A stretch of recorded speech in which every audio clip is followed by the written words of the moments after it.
Don't say a word. Keep that mouth shut. No explanations, no defenses, no justifications. You don't need them. They've already decided who you are. They've already written your story in their minds, pages filled with falsehoods, misconceptions, and assumptions they swear are true. And you sat there in silence, letting them talk, letting them twist the narrative, letting them paint you in shades that don't belong to you. And guess what? Your silence spoke louder than any scream. See, people love to pretend they want the truth, like they're these deep, understanding beings who just want to hear your side. But you and I both know that's a joke, don't we? They don't want your perspective. They want a villain.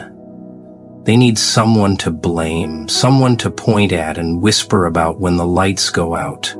It makes them feel secure, makes them feel superior in their empty little lives. But here's the irony. You said nothing, yet they heard everything. They twisted your silence into words you never spoke, into crimes you never committed, into intentions you never had. And now you walk around carrying their version of you like a weight on your back, like a shadow of someone you never were. Why?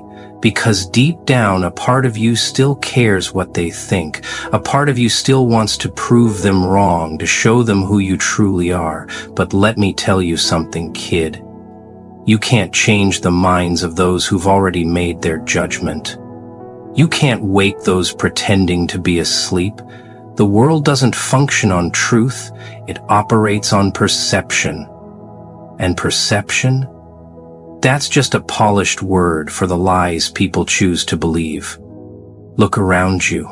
You see those people? The ones who judge, who whisper, who avert their gaze when you enter the room? They don't despise you for what you did. They despise you for what they assume you did. They loathe you because it's easier than admitting they never paid attention in the first place. Ever notice how quiet they become when you stop explaining yourself?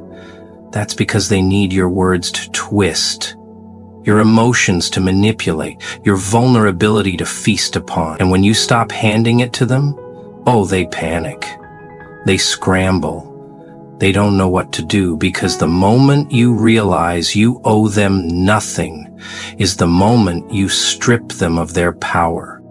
But most people can't handle that. They crave validation, closure, someone to look them in the eyes and say, "You were wrong about me." But let's be real. When was the last time you heard someone admit they were wrong? That's the game, my friend, and it's rigged. So what's the move? What do you do now that they've cemented their version of you in their minds, a version you'll never erase? Simple. Let them keep it. Let them cling to their little stories, their whispered gossip, their illusions, because while they're lost in their delusions, you're out here creating something real, something untouchable. That's the difference between you and them. They talk, you move. They assume, you act. They remain stuck in the past. You carve out the future.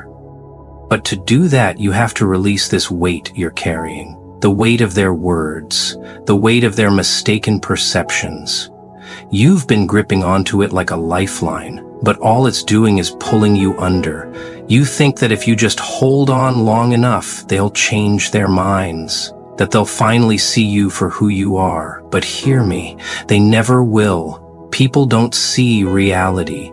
They see their own reflections, their own biases, their own filtered version of the world. And you don't fit. You're too different, too raw, too real. And that terrifies them. So they'll keep talking, keep twisting, keep constructing this imaginary version of you. But none of it matters, because in the end, the only thing that defines you is what you do next. So tell me, are you going to waste your life trying to fix their perception of you? Or are you going to let it burn and build something they can never touch? Because the second you stop caring, the moment you release their nonsense, that's the second you truly start living. And trust me, kid, living. That's the one thing they never wanted you to do. They didn't want you to live. They wanted you to exist inside their version of reality, their tiny narrative, where you were nothing more than a lesson, a warning, a mistake. They never saw you as a person, just a consequence, something disposable, something they could rewrite and discard when it no longer served them. And the cruelest part? You let them. You sat there, hands bound by their words, watching them edit your life as if you weren't even present. You let them shape your story, dictate your worth, carve their lies into your skin like you were nothing but a vessel for their projections. And now, look at you, sitting here, broken, silent, questioning where it all unraveled, wondering how it spiraled this far, wondering if there's a way back. Let me be blunt. There is no way back. You don't get to erase what's been done. You don't get to overwrite their lies with your truth. You don't get to make them understand you. They won't. They never will. Because the world isn't built on truth, it's built on perception. And perception is a parasite. It latches onto weak minds, infects them, convinces them of illusions so deeply that they'd rather die than admit they were wrong. You could stand in front of them, screaming your truth until your voice breaks, and it wouldn't make a difference. They're not listening. They never were. And that is your greatest weapon, because if they're not listening, then you are free. Free from their expectations, free from their judgments, free from the weight of their opinions that you've been dragging like a corpse behind you. Do you realize how powerful that makes you? They think ignoring you makes them strong, that their silence is some kind of punishment. But what they don't realize is that silence is where real storms are born. You sat in that darkness, you listened, you observed, you learned.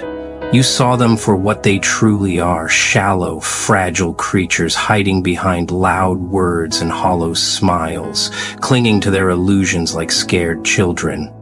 But you're not afraid anymore, are you? No, you've seen too much, felt too much, lost too much. Fear isn't part of you anymore. What's left is something stronger, something darker, a realization that nothing was ever real, that everything you held on to, every friendship, every promise, every word ever spoken was just background noise. And now, as you stand here, drowning in the silence they left behind, you finally understand. You were never part of their world. You never belonged. You were an intruder, an error in their perfect system. And when they couldn't control you, couldn't mold you into what they needed, they erased you. But they made one fatal mistake. They left you standing. And now it's your turn, your move, your game. No more explanations, no more justifications, no more waiting for an apology that will never come. You take everything they threw at you, all the hate, all the doubt, all the betrayal, and turn it into something they can't ignore. You don't scream. You don't plead. You don't try to make them see you. You show them with every step forward, with every success they never saw coming, with every moment they realize you never needed them in the first place. Because the only thing more terrifying than a person with nothing to lose is a person who no longer cares if they win. And that's you now, a storm on the horizon, and they should have never pushed you this far.